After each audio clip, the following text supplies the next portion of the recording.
Magandang araw mga kaibigan. Bigyan natin ng reaction, opinion itong post Virgilio Reyes Garcia. Retired general ito, abogado, judge advocate general service.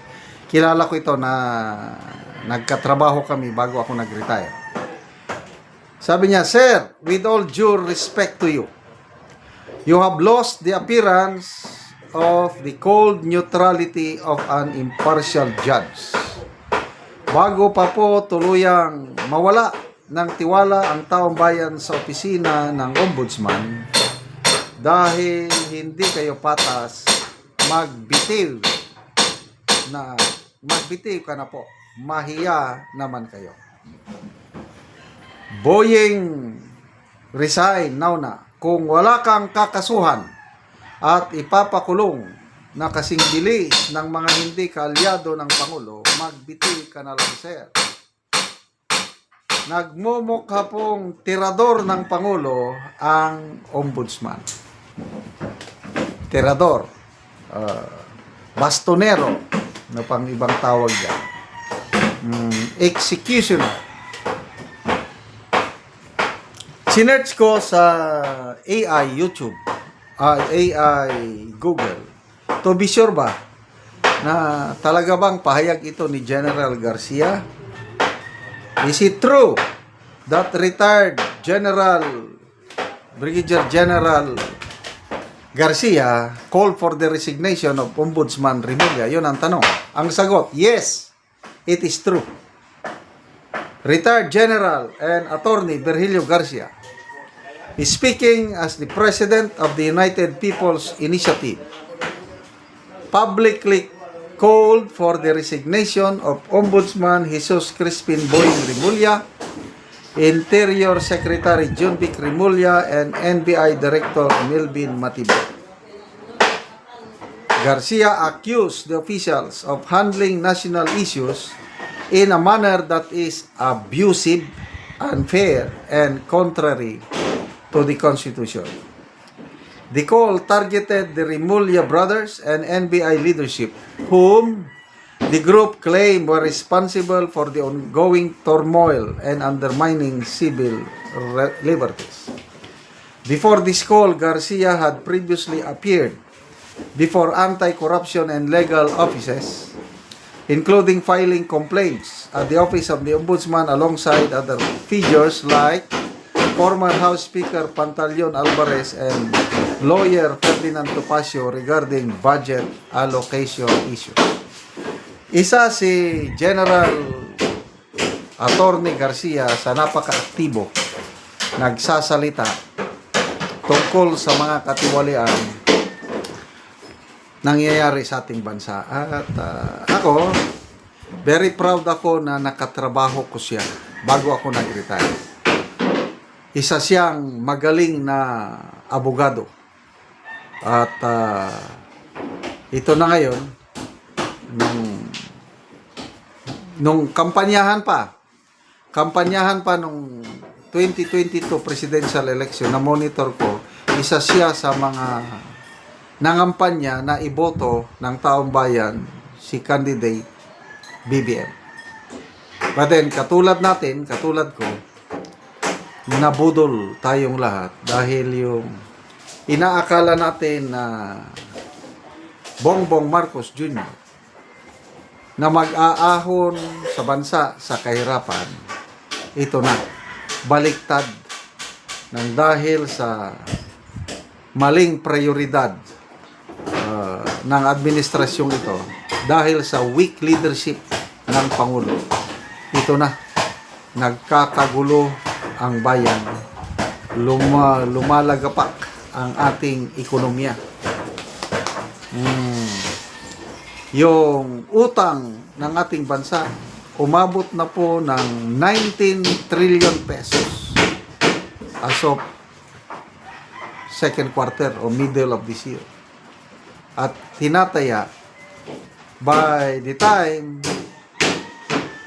the President will step out of office, estimate aabot ng 24 trillion pesos ang utang ng ating bansa. Well, hindi naman masamang mangutang. Kasi panahon ng ating Tatay Digong, nadoble yung utang natin. From 6 trillion na minana niyang utang from Aquino administration, naging 12 trillion. Dahil mayroong bill at mayroong COVID-19 pandemic na pinagdaanan natin. Kaya nakasurvive tayo. Maraming nagsasabi na marami daw suporta ng gobyerno kahit hindi nakapagtrabaho ang tao dahil pandemic, kompleto naman ang suporta.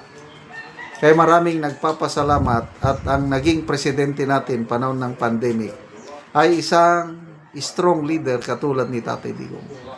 Kung nagka-pandemic na ang presidente natin, ito ngayon, Marcos Jr., aywan ko na lang anong nangyari. So yun, nakasurvive tayo. At mayroong pinaglaanan, bill. Maraming napatayong infrastruktura panahon ni Tatay Digong. Kaya nadoble. Ngayon, itong Marcos Jr. administration, from 12 trillion na minana niya, madudoble rin, magiging 24 trillion. Tanong, meron bang pandemic? Wala naman. Meron, mas matinding virus. Virus ng magnanakaw. Yung inutang na tayo lahat ang magbayad, napunta sa mga mali-maleta. Yan ang masama.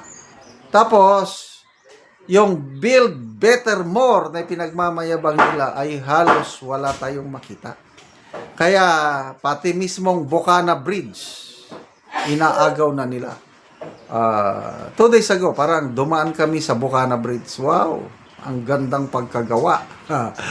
Magaling din itong mga inchik bawat poste ng tulay, yung, hindi naman poste pala, ang poste sa ilalim, yung, anong tawag dito sa yung taas, gano'n. Nakalagay, donated by China. So, paano ngayon aangkinin ni Marcos Jr. na legacy project niya, kinakalaban niya yung China. Tapos, ang nakalagay doon, makikita mo, donated by China. Kasi grant yun. Hindi, donated by China. Nandun ang China at Philippine flag, donated by China. Wala silang maipagmalaki. Kahit nga yung subway na sinabi ng Pangulo matatapos sa 2028, hindi pa rin matatapos. So, saan napunta yung laki ng utang natin? Again, salamat kay General Garcia, sir, sa pagsasalita. But I don't know kung makakaabot ito kay Boying Rimulya. Hindi na yan magre-resign. Kapit to ko yan hanggang, tingnan natin, hanggang sa 2028 kung siya pa rin ba ang ombudsman. Salamat mga kaibigan sa inyong pagsubaybay sa channel nito. Nakakatulong kayo ng malaki sa tribong Talandig ng Bukidnon dahil ang income natin sa channel na ito is pantulong sa tribo. Namimigay tayo ng libreng yero at pako para makapagpatayo sila ng mas maayos na tirahan. Panoorin nyo ang video na ito. Karon ni anak ko dire sa gipatindog sa balay sa tabangan na mo og yero. Sumuna ni ang iyang gipatindog nga balay nga pag-atupan karon. So mo na pod ni ang yero nga among gitabang. So makatop na ni siya karon.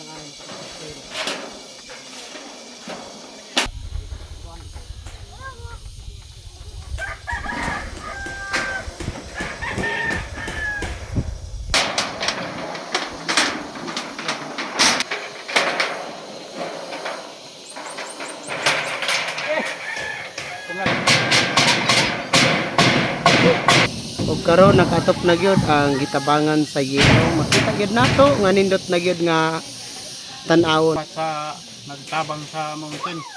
So, salamat sad kay nakabalay na ko. Unang-una salamat yun sa Ginoo kay natabangan ko sin. Kadugayon sa pagpuyo na ako sa akong papa, nakabalay na dito. So nakigpuyo lang kasi imong papa. Puyo lang ko sa akong papa. So karon pagid ka nakabalay. So, karon pa sad ko nakabalay. So pila ka tuig nga nakigpuyo lang ka sa imong ginikanan?